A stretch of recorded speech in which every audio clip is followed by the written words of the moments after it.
नगर पालिका परिषद बालाघाट के सभाकक्ष में 5 जून को ठोस अपशिष्ट प्रबंधन नियमों के प्रभावी क्रियान्वयन को लेकर विशेष सम्मेलन आयोजित किया गया। नगरीय प्रशासन व विकास विभाग के निर्देश पर बुलाए गए सम्मेलन में शहर में कचरा प्रबंधन व्यवस्था को लेकर जमकर चर्चा हुई। खास बात यह रही कि विपक्ष के साथ साथ सत्ता पक्ष के कुछ पार्षदों ने भी नगर पालिका प्रशासन और अध्यक्ष को कटघरे में खड़ा कर दिया। सम्मेलन में शासन के द्वारा घरों से निकलने वाले सूखे, गीले, मेडिकल और सैनिटरी वेस्ट को अलग अलग एकत्रित कर वैज्ञानिक तरीके से प्रबंधन करने की योजना पर चर्चा की गई। हालांकि प्रस्ताव पर चर्चा शुरू होते ही कई पार्षदों ने नगरपालिका की वर्तमान कार्यप्रणाली पर सवाल उठाने शुरू कर दिए। सत्ता पक्ष के पार्षद सुधीर चिल्ले, श्वेता जैन, राज हरिणखेड़े सहित विपक्ष के पार्षद योगराज इल्लारे ने कहा कि जब नगरपालिका स्वयं शहर के कचरा प्रबंधन की व्यवस्था को प्रभावी ढंग से संचालित नहीं कर पा रही है, तब नई व्यवस्था को सफलतापूर्वक लागू करना चुनौतीपूर्ण होगा।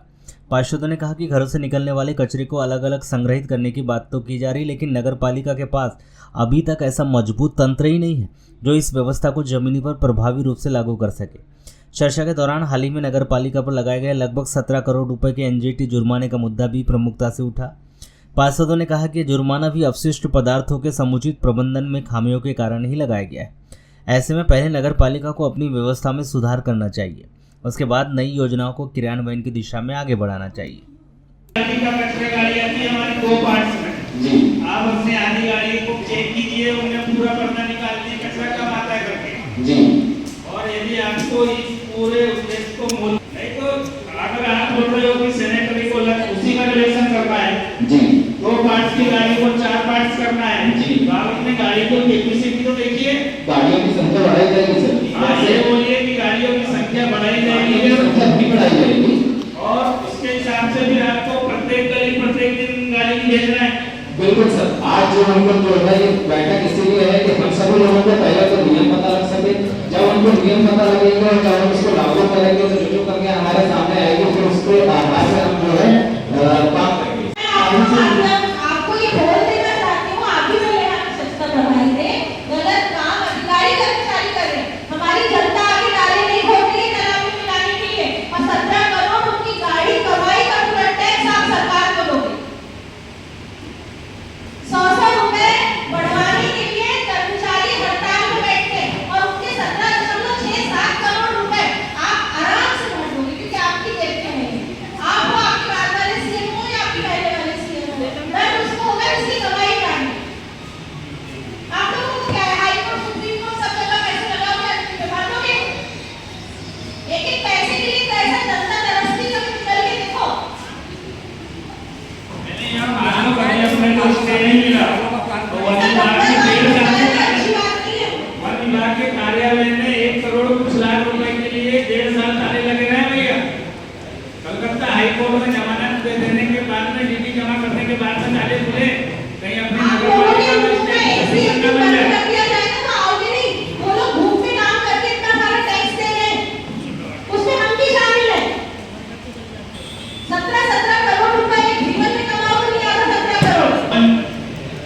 निर्माण की अनुमति देके उसमें 5 पेड़ लगाने के लिए और वाटर हार्वेस्टिंग सिस्टम को लागू करने का नियम के साथ देते हैं, मगर उसकी कोई समीक्षा करने कोई इंजीनियर नहीं जाता, कोई पेड़ नहीं लगाता है और कोई भी वाटर हार्वेस्टिंग सिस्टम को लागू नहीं करता। और ये विषय भी चिन्हित किए जा रहे हैं और निश्चित तौर पर ये आपके लिए सरदर्द होने वाला है। आप अपने इंजीनियर्स को इस बात की हिदायत दें, आदरणीय आसन के अध्यक्ष के आसन से निवेदन करना चाहता हूँ, हिदायत दें कि जितने अनुमति किए हैं, नक्शा पास किए हैं, उनका निरीक्षण करें, उनने पेड़ लगाए कि नहीं लगाए, पेड़ नहीं लगाए भी तो कहाँ उनने उसकी जगह किसी और जगह लगाने की, अगर उनका प्लाट एरिया है, अगर प्लाट छोटा है तो कहीं और पेड़ लगाए, तो आपको बताएं कि उनने कहाँ पेड़ लगाए, प्लाट बड़ा सामने पेड़ लगाए नहीं लगाए। साथ में उनने वाटर हार्वेस्टिंग सिस्टम को निरंतर लागू किया या नहीं किया, इस बात की समीक्षा की विषय को नोट करें और आसन इस बात का आदेश करें कि इसकी समीक्षा की जाए और उस पर नियंत्रण को पूर्ण लागू किया नहीं, वरना इस पर भी आप कोर्ट में जाने वाले हैं, जितना है बहुत जल्दी जाने वाली तैयारी चल रही है।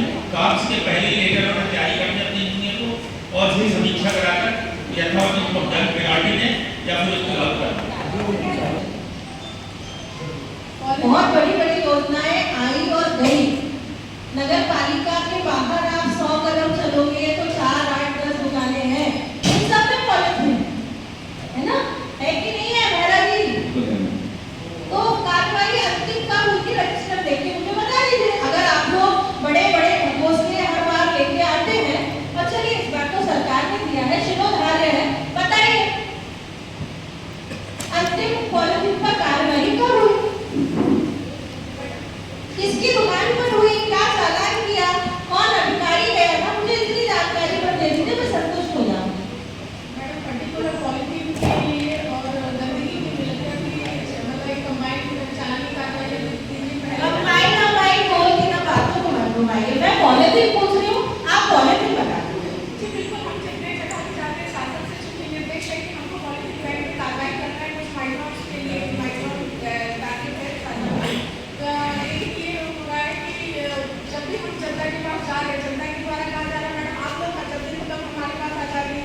तो अगर हम नाली में कचरा डाल रहे हैं तो आप लोगों ने उसकी कार्रवाई अब तक कब करी थी पॉलिथीन पर?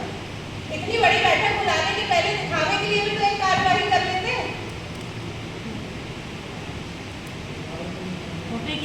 फोटो खींच लेते हैं, फोटो सेशन करा लेते हैं किसी दुकान में खड़े होके।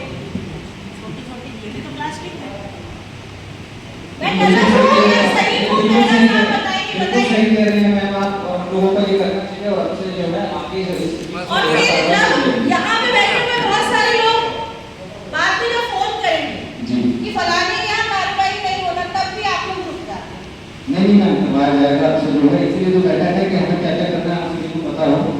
और रही गाड़ियों की बात, तो मैडम आप जो भी डेटा दे रही है पूरा गलत है और आप सरासर परिषद में गरिमा को उसकी खराब कर रही है। आपको खुद नहीं जानकारी है कि गाड़ी की क्षमता कितनी है, गाड़ी में गीला कचरा कितना है और सूखा कितना है। आप लोग परिषद बुला रहे हैं, आप लोग स्वच्छता की बातें कर रहे हैं, आप लोगों को रैंकिंग चाहिए एमपी में और शायद अब वर्ल्ड में भी चाहिए, पर आपको तो बेसिक ही नहीं मालूम और उसके बाद आप ये परिषद बुलाते हैं। पहले तैयारी तो करिए, बड़े लिखे लोगों को बुलाने के पहले 4 लाइन कुर्सी तो पढ़ के रखो।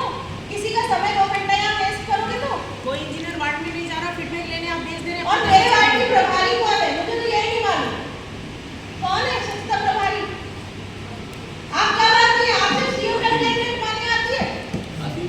और मेरी एक पूरी भरी परिषद में मैं ये शिकायत कर रही हूँ कि जितने भी सुपरवाइजर हैं सब सुपरवाइजरों का अलग अलग धंधा है। कोई सब्जी बेचता है, कोई धोबी है, कोई दूध वाला है, किसी की गैया है।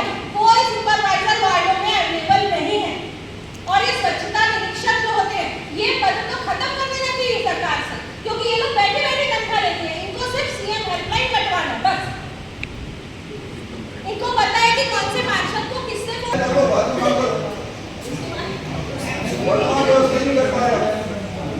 लेटर दिए जा रहा हूँ अभी व्हाट्सएप पे व्हाट्सएप किया जा रहा हूँ, क्या इससे लिया करो।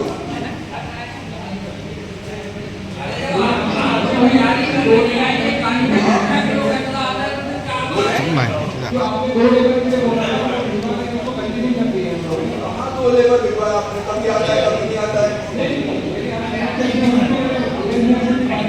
और एक तारीख है, आपने 6 महीने पहले बोला नवंबर के बाद होगा जून में बैठे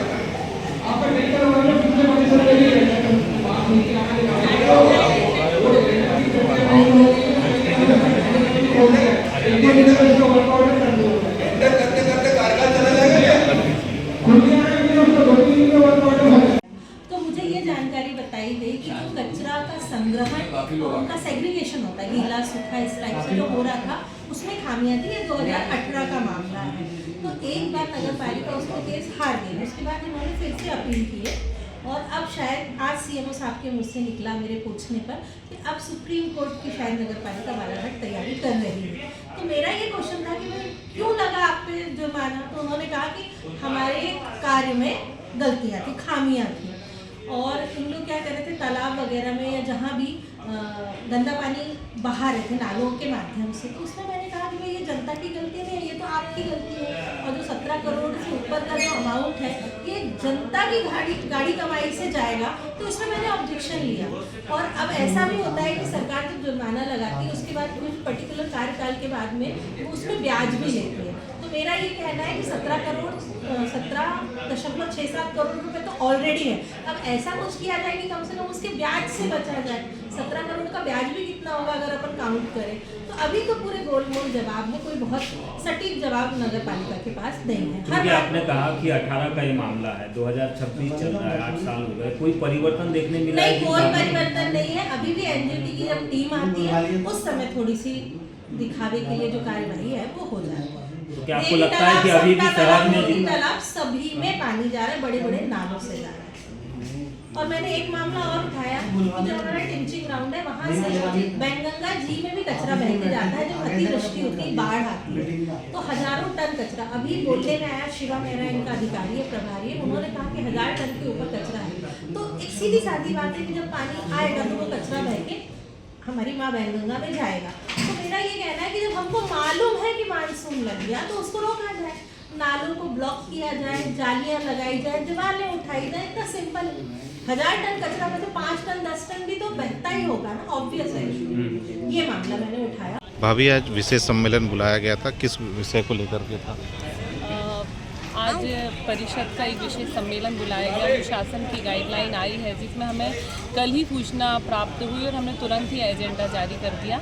इसमें एक प्रस्ताव आया है शासन की ओर से कि SBM में स्वच्छ भारत मिशन के अंतर्गत जो घर घर कचरा कलेक्शन का जो काम चलता है वाहनों के द्वारा, उसमें हम 2 प्रकार के कचरे का कलेक्शन करते हैं, गीला कचरा और एक सूखा कचरा। अब इसमें 4 प्रकार के कचरे का संग्रहण किया जाएगा, जिसमें गीला कचरा, सूखा कचरा, उसके अलावा सैनिटरी वेस्ट जो बायो वेस्ट होता है, और चौथा होगा जिसमें विद्युत के जैसे बल्ब, ट्यूबलाइट या इलेक्ट्रिक आइटम। तो ऐसे 4 प्रकार के कचरों का कलेक्शन पृथक तरीके से किया जाएगा और इसके लिए एक हफ्ते का एक बृहद स्तर पर अभियान चलाया जाएगा, जिसमें पार्षदों के द्वारा, जनप्रतिनिधियों के द्वारा अपने अपने वार्डों में जाकर इसका प्रचार प्रसार किया जाएगा और लोगों से बात करेंगे, उनको समझाइश देंगे और उनको किस तरीके से कचरे का पृथक्करण करना है, इसका घर घर जाके इस अभियान की जानकारी देंगे और भारत को स्वच्छ बनाने के लिए हम किस प्रकार से 4 कचरों का अलग अलग सेग्रीगेशन करके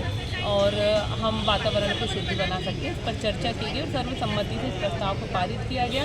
इसके लिए पार्षदों की जो भी रिक्वायरमेंट थी, जो भी प्रस्ताव थे, जो भी सुझाव थे, वो सारा संकल्प के द्वारा और सरकार के ऊपर भेजा जाएगा कि परिषद में, माननीय परिषद के द्वारा क्या क्या प्रस्ताव रखे गए हैं कि उन्हें किन किन चीज़ों की इसमें आवश्यकता होगी, क्या क्या रिक्वायरमेंट्स हैं, इन सारे विषयों पर चर्चा करके सर्वसम्मति से यह एक सिंगल प्रस्ताव पारित होगा। कब तक हो सकता है ऐसा कुछ भाभी इसमें? इसके बाद जब हम ऊपर इस संकल्प को भेजेंगे और ऊपर हमें जब जानकारियाँ हम भेजेंगे तो बहुत जल्दी इस पर सारा कार्रवाई शुरू हो जाएगी, क्योंकि सरकार चाहती है कि सेग्रीगेशन का काम अच्छे से हो। जो हमारे ट्रेंचिंग ग्राउंड में भी हम जो खाद बनाने का काम कर रहे हैं, तो वो सारे काम जब अच्छे से किए जाते हैं तो उसमें भी पूरी शुद्धता और साफ़ सफाई का ध्यान रखा जाए। तो इसीलिए ये जो मेडिकेटेड आइटम है, जो बायो वेस्ट, जिसमें कई बार एक्सपायरी डेट की दवाइयाँ भी सम्मिलित हो जाती हैं, तो इन सबको इसीलिए अलग करने का काम करने के दिशा निर्देश दिए गए। मुझे लगता है बहुत जल्दी से जल्दी इसमें कार्रवाई की जाए।